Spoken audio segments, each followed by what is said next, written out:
Here's what's coming up on The World Today. Tonga officials afraid humanitarian aid into the Pacific island nation could introduce the coronavirus. Temperatures drop to freezing levels in parts of the US and Canada. Plus, tennis superstar Novak Djokovic returns to Serbia after his visa is cancelled a second time in Australia.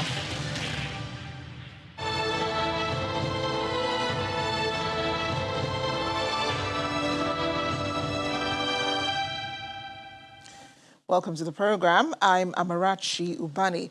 The Pacific island of Tonga is concerned that international response could bring the coronavirus to the COVID-free nation. This after a volcanic eruption on Saturday triggered a tsunami leading to damage. It's unclear how bad things are as the disaster has affected communications there. Here's more in the Global Update. The underwater volcano of Tonga erupted on Friday, sending thick plumes of ash and smoke into the sky, a day before erupting again to trigger a tsunami on the island nation. Dramatic footage showed black clouds of volcanic ash exploding amid tall columns of smoke during Friday's eruption. While communication lines are down and significant damage caused, Tonga officials say they do not want to bring in another wave, a tsunami of COVID-19. They are appealing for patience while priorities for aid are decided. Aid sent to Tonga will need to be quarantined, and foreign personnel would likely not be allowed to leave the aircraft. In France, health expert Arnaud Fontenay says the country has avoided the worst-case scenario in the COVID-19 wave brought by the Omicron variant.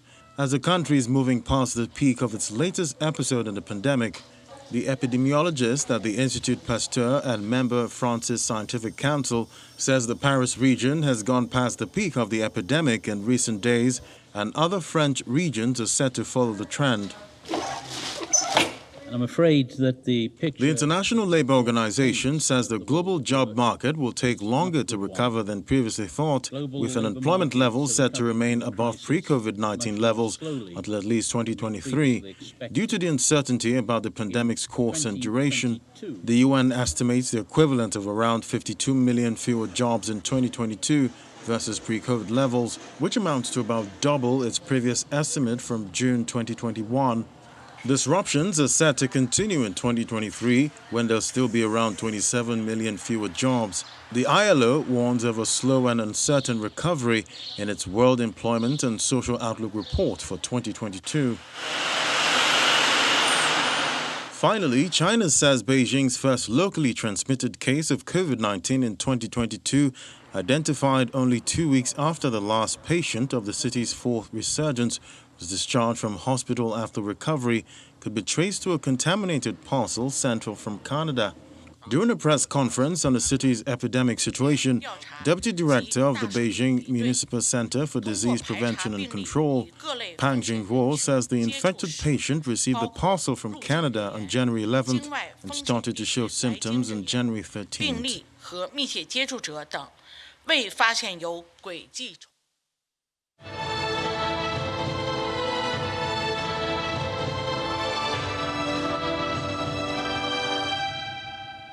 And some more on the volcanic eruption on the Pacific island of Tonga now, as Australia and New Zealand have today sent surveillance flights to assess damage there. According to the International Red Cross and Red Crescent Societies, Asia Pacific Regional Director Alexander Mateo, the scale of the damage is yet to be known. Now, telephone networks in Tonga have been restored, but ash is posing a major health concern because it's contaminating drinking water.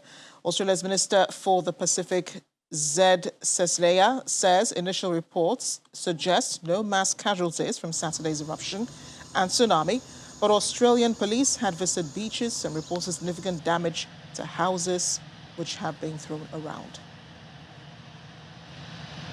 So the challenge is nobody is in contact with anybody on the island, and therefore we are all a bit in the dark about exactly the scale of damage or what people are experiencing.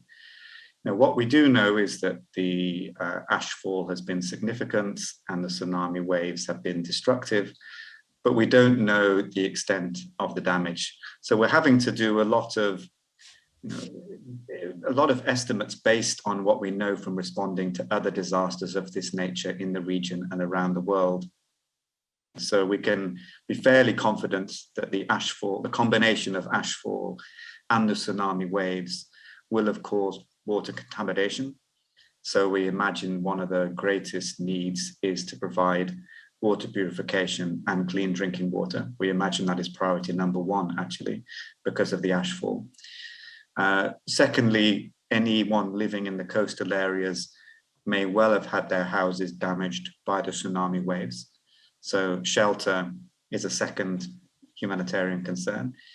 And because communications have been so compromised, people will have lost contact with their loved ones, and therefore restoring those family links is a third priority for us. So although we are unfortunately not in direct contact with our colleagues yet, although every day we're hoping we're going to hear from them, we can be fairly confident that the needs that we are going to hear about are going to be of that nature.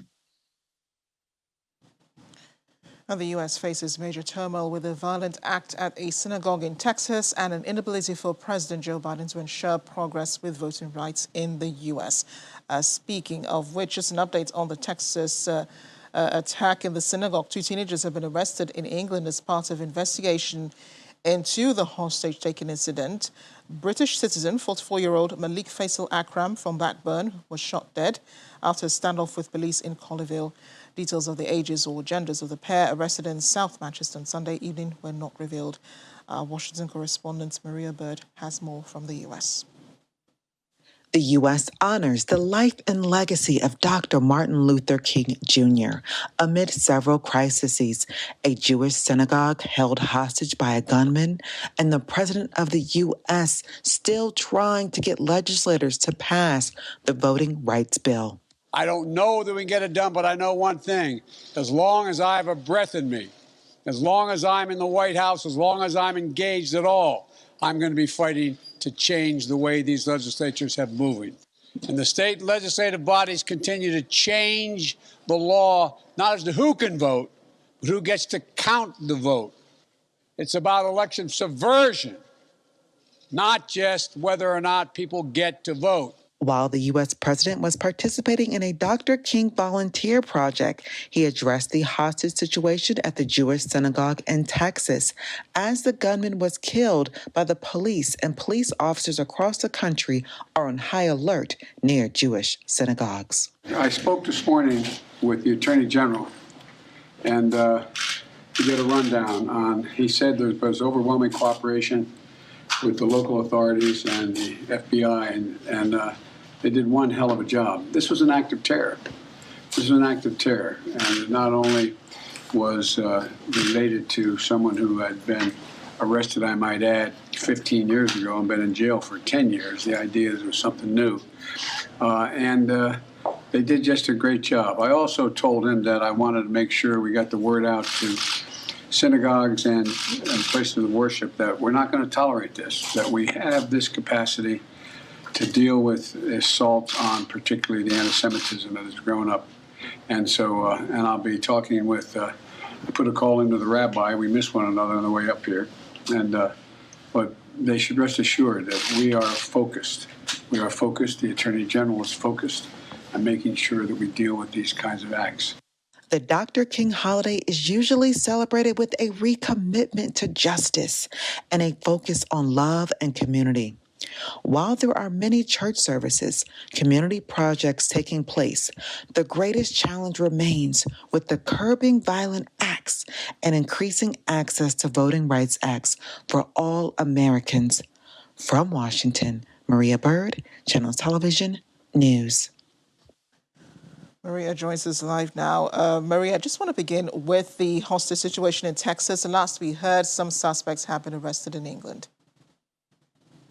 Yes, you're exactly correct. The suspects that have been arrested tied to this, it obviously became a global issue once they started to really realize what this was tied to. When you looked at the gunmen that held those individuals on hostage, and actually tying to someone who the U.S. at this time has imprisoned for acts of crime. We know that this is definitely not just something that is dealing with internal U.S. terrorism, but this is something that has some global networks. And so that is what the U.S. FBI and obviously those local officers there in Texas were very clear to work together to collaborate to ensure this became under control. It was quickly brought to the attention that this was a terrorist attack. This was not just someone that went inside of a synagogue, but this was actually due to something much larger than just the individuals at that church. Yeah, and quite grievous that this happened on Martin Luther King weekend, a very important weekend for Americans, especially the Black community. But moving forward, is the president's voting bill, what's the snag here? The real issue here is many of the voter suppression laws that are being put in place in various jurisdictions in very specific states across the country. And many Republican lawmakers are not willing to lift some of those voter suppression challenges that would definitely really deal with the counting of votes. And we know that over the last few election cycles, counting of votes has been critical, and it has obviously caused quite a challenge when you talk about recounting of votes and looking at the way in which the votes are being counted in which jurisdictions. And so those laws that create some of those challenges are looking to be addressed by this voting rights bill, but Republican lawmakers are not willing to address them and are not willing to see something a little bit broader in scope that will obviously meet the needs of all Americans and will obviously allow for a lack of bias, which sometimes exists when you're looking at the way in which votes are counted, the way in which individuals are allowed to register to vote, and if they're allowed to have access to voting on the day that the voting occurred. So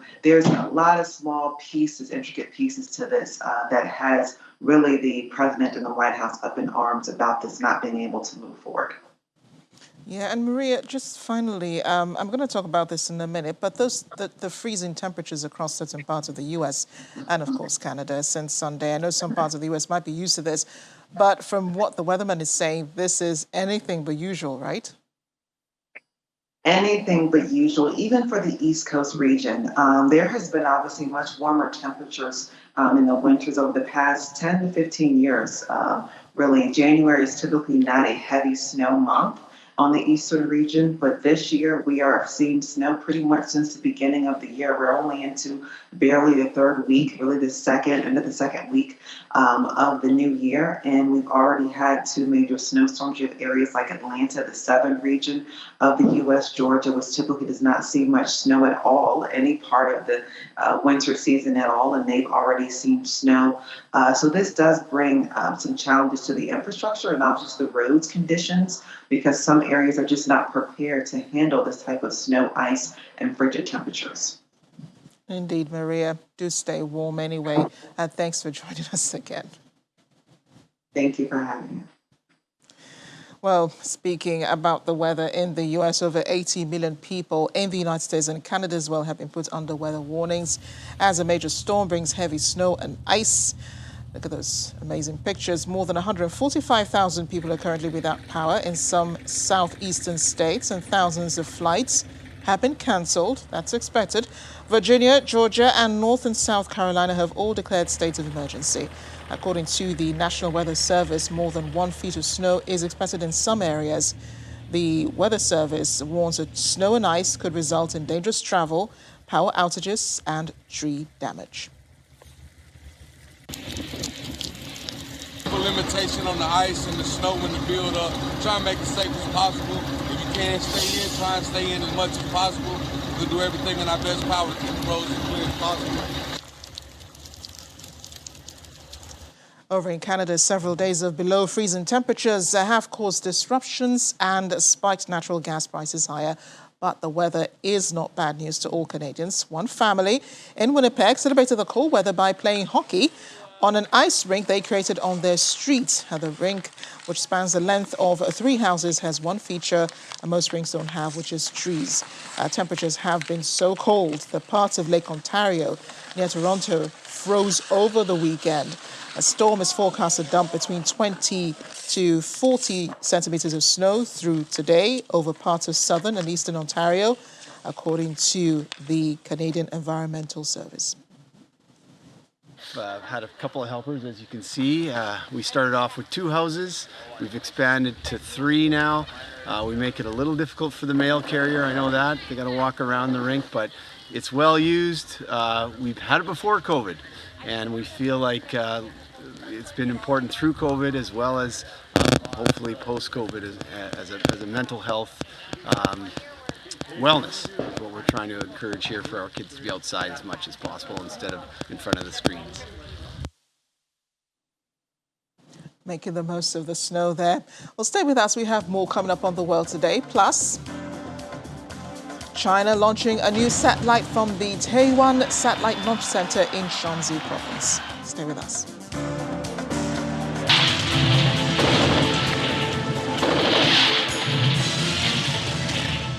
Welcome back. World tennis number 1 Novak Djokovic has arrived in the Serbian capital Belgrade following hours of flights from Australia after his visa was cancelled a second time by immigration authorities.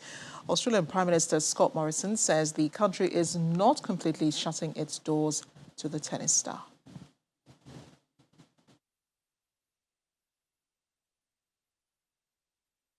The flight FZ1745 from Dubai carrying the tennis star landed in Belgrade, the Serbian capital, just minutes after 12 p.m.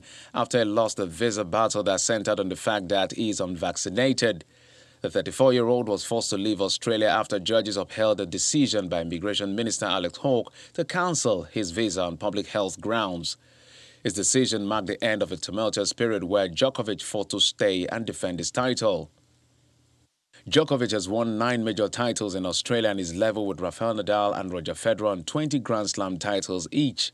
But instead of beginning his quest for a record 21st major title at Melbourne Park, he took planes to Dubai, then Belgrade after being twice detained in a hotel with asylum seekers, then unceremoniously bolted out by Australian immigration. The government's decision was in tune with Australian public health opinion because of Djokovic's stance on inoculation. But authorities have been criticised for not resolving the issue before he arrived.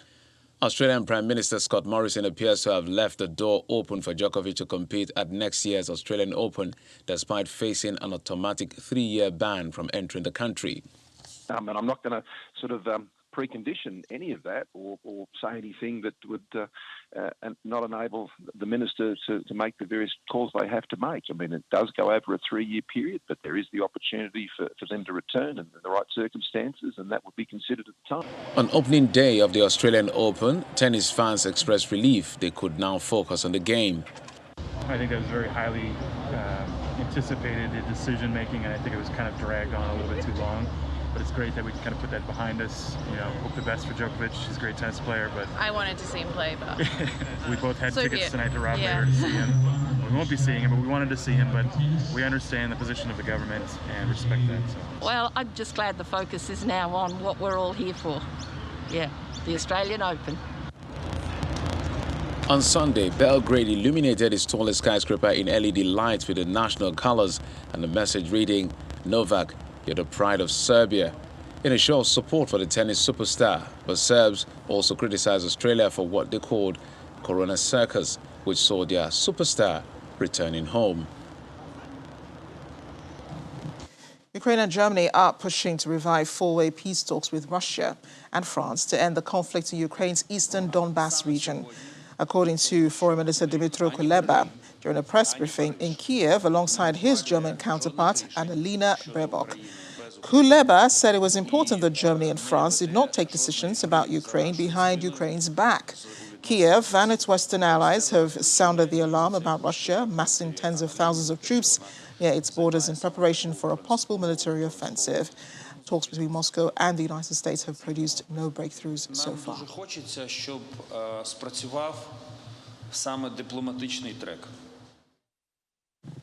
Here in Nigeria, the Electoral Act Amendment Bill has been a subject of intense debate, especially with President Muhammadu Buhari withholding assent to it. A panelist of Citizens Town Hall on the electoral bill, organized by civil society organization Yaga Africa, former chairman of the Independent National Electoral Commission, Atahiru Jega, says more problems may be created if the direct primary mode is made compulsory for political parties While Governor Abdullahi Sule of Nasarawa State says state governors are not against the option of direct primaries for conducting elections. To report or carry out our report. 399 days to the 2023 general election. Members of civil society groups are gathered here to continue their push for the speedy conclusion of the Electoral Act Amendment Bill. The coalition of civil society groups, led by Yaga Africa, had listed 10 key clauses that should be amended to guarantee the integrity of the election. These issues dominated the conversation at the Citizens' Town Hall, especially the clause that relates to the conduct of primaries by political parties. Why are you saying the governors are against direct, governors are against indirect? It is totally false.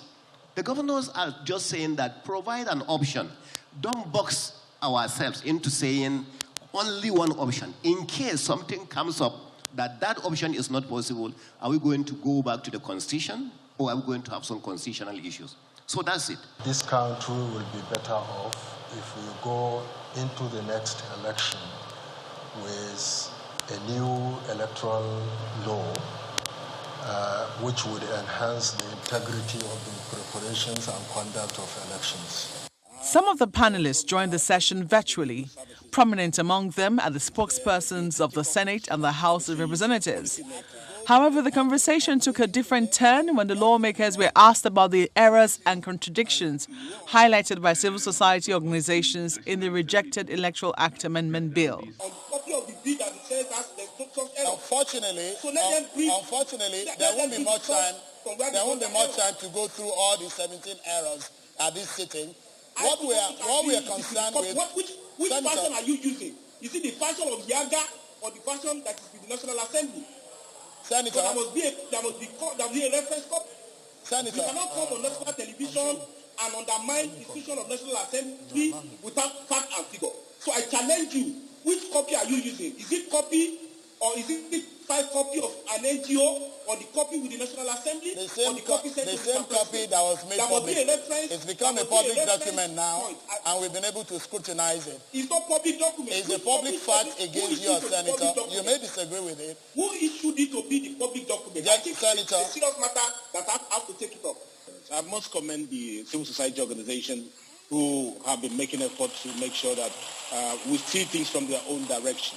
On the 29th of December, I received a letter from Yaga with regards to some of the errors. We're talking about clause 24 sub 4, clause 50 sub 2, clause 64, 7 and 8, sub 7 and 8, clause 91 sub 2, clause 107 sub 3, clause 137 sub 3, and subheads, paragraphs 4, 5, 6, paragraph 10 sub 2, paragraph 14 2, paragraph 16 3, and all the rest of them. We are partners in this Nigerian project. So what we have done, immediately I send it to the speaker to look at. The conversation is holding a few days to the resumption of legislative sitting for the year. Civil society groups are hoping that federal lawmakers can address the concerns raised by the president in the bill ahead of the off-season elections in the FCT, Osun and Ekiti states. Meanwhile, thousands of protesters against military rule in Sudan marched towards the presidential palace in the capital Khartoum again today, drawing volleys of tear gas from security forces. The protesters, who gathered some 2 kilometers from the palace, blocked a main road in the Al Diyum neighborhood and burned tires before starting their march. An injured man was treated at the scene. We're looking at an amateur video which shows at least one injured protester receiving treatment. We'll see that in a minute. Huge crowds are regularly taken to the streets demanding a return to civilian rule since the military coup on October 25th ended a power-sharing agreement that began after Islamist autocrat Omar al-Bashir fell to a popular uprising in 2019. Military leaders say their coup saved Sudan from chaos and that they will protect people's rights to protest peacefully. They reinstated Prime Minister Abdullah Hamdok in an attempt to safeguard reforms, but he resigned earlier this month.